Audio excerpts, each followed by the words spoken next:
Over the past 8 years, I've been rejected from over 50 job applications, be it spring weeks, summer internships, graduate jobs, or even more senior roles. And it hurts. It really does hurt.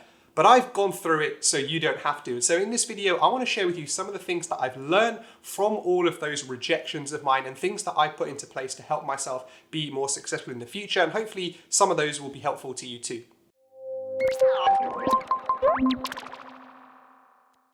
Welcome, and if you're new here, I'm Kieran Panchal, and here on this channel I help you navigate the crazy decade that is your 20s. So if you're trying to figure out life and what it means for you, join me on this journey by subscribing down below. So the first thing that, albeit took me a long time to realize, was that sometimes I wasn't the problem. Sometimes organization had a vacancy here and this was me, and sometimes we just didn't fit. Now that doesn't necessarily mean that my skills, achievements were any less significant or not important or not good enough, but it's just that the organization was looking for someone slightly different.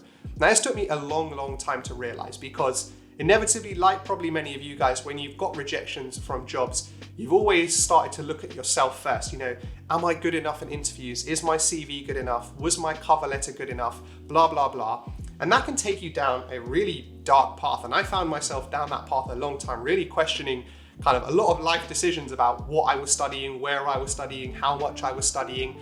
And when I spoke to some recruiters about this and my experience through going through applications, one thing they said to me was that sometimes an organization is looking for a type of person and you just aren't that type of person. That doesn't mean you're not good or not good enough. It just means that you're not right for that organization. And there is an organization that you are right for. And so it just really helped change my thinking about rejection, that if I did get rejected from a job, it wasn't necessarily because I wasn't good enough. It's just because I wasn't the right fit for that organization, and that's fine, right? Because you're not going to fit into every single organization. We are humans. We have personalities. We have a certain type of skills, and there'll be certain organizations that we fit better with. And if anything, it's probably a good thing to be rejected from a company that you're not a good fit for, because if you join, you're probably going to have a terrible experience. And having looked back now, there's many organizations that I applied for and that I thought I wanted to join that I didn't get part of. And looking back now and looking at other people that work there, that was definitely the right decision for the company and for me, because it would have ended horribly. But just bear that in mind when you do get rejected, that sometimes it isn't what you did. It's sometimes just the fact that you are not the right person that the organization is looking for. Okay, so my next learning was about feedback. And this is both about good feedback and bad feedback. Be it the recruitment team, the recruiter, the organization, whoever it might be, try and always get some feedback on what they liked about your application or cover letter or CV, and also what they didn't like, regardless of where in the application process you were rejected. And the reason this is so important is Einstein's insanity fact, right? Essentially said, if you keep doing the same things over and over again, but expecting different results, that is the definition of insanity. And that's exactly what I was doing, and I'm pretty sure most of you guys are doing with applications as well, as in pumping out the same CV, pumping out the same format and style of cover letter, and expecting different results. And unfortunately, that just isn't going to work. And I learned this the harsh way when doing mass applications, that you can't just pump out the same thing over and over again and expect a different result. And so you need to be tinkering with things. You know, use applications rather than always seeing yourself on the back foot of applications. Use them as an opportunity to experiment a little bit. Maybe you want to experiment with a slightly different format, or maybe you want to experiment with laying out your points or experience in a slightly different way. We've all seen on LinkedIn, you know, those people that did all of those CVs in a cool format, or the list of a Spotify or whatever. But those people weren't afraid to experiment, and they didn't just keep putting their CV out in the same way, expecting different results. And so garnering that feedback from the recruitment processes where you were rejected will really help you in the future tweak those things that will help make you stand out and ultimately more successful. The next thing I learned was to not compare myself to others. Now, it's very easy, particularly when you're at university, when everyone around you is pretty much on a level playing field, right? You've all got the similar or same A levels, you're all doing the same degree, you've probably got similar grades at, your university modules, but some people are getting roles and maybe you are not. And that's really disheartening, and it really kind of perpetuates that anxiety. And I felt that big time. And, ashamedly at the time, I was kind of jealous of these people, even to the fact that I was like, well, why did he or she get the role and not me? I'm better than them.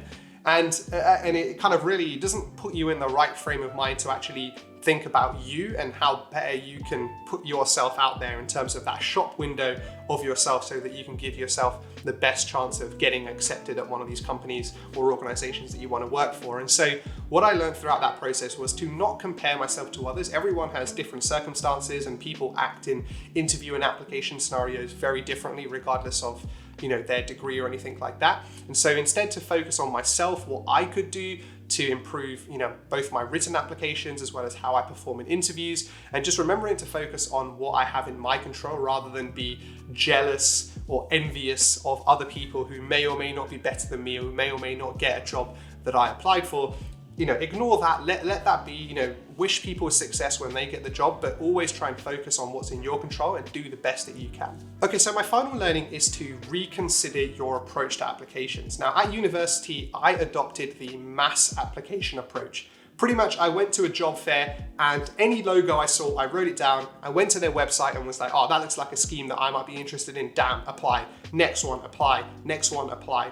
And inevitably, it doesn't take a brainiac to figure out that approach wasn't very successful for me. I got a ton of rejections, and that was really because I was kind of just pumping out the same generic stuff to all of them.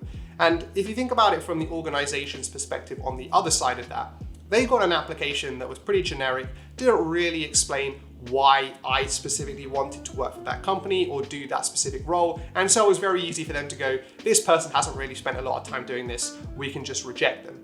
And so after a while, and after graduating and going into kind of the professional world and getting more jobs after that, I've adopted much more of a kind of targeted approach. Now, applications, particularly when you're at university, is very much a numbers-based game, but that doesn't necessarily mean it needs to be a mass application approach. And those two things are very different. Yes, you have to apply to a number of different schemes and organizations and roles and stuff, because there are just so many people, fighting for a small number of roles. But that doesn't mean that the applications that you produce need to be less targeted or less specific to that organizational role. And so if you're at university or you're leaving university and you're currently adopting a mass email or mass application approach, I would suggest possibly reconsidering that approach. It didn't work for me, and I got a lot more success once I started picking an organization, really understanding and figuring out why I wanted to work with that organization and why I specifically wanted to do that role. And my application success rate doubled, basically. It went from nothing, no interviews, no assessment centers or whatever, to pretty much getting 4 assessment centers in my third year when leaving university. And so if you haven't already adopted that approach, it's definitely one that I'd highly recommend. If you like this video and want to learn more around how to write better applications, I have a whole playlist that will be linked somewhere over here called Better at Work, where I give a load of tips and tricks around how to write cover letters, CVs, from my experience of working in the professional world and in the consulting world for the past 7 years. So go check out that playlist and go check out the videos in there if you're looking to land your dream job. But I hope you enjoyed this one, guys. Thank you for watching, and I'll catch you on the next one.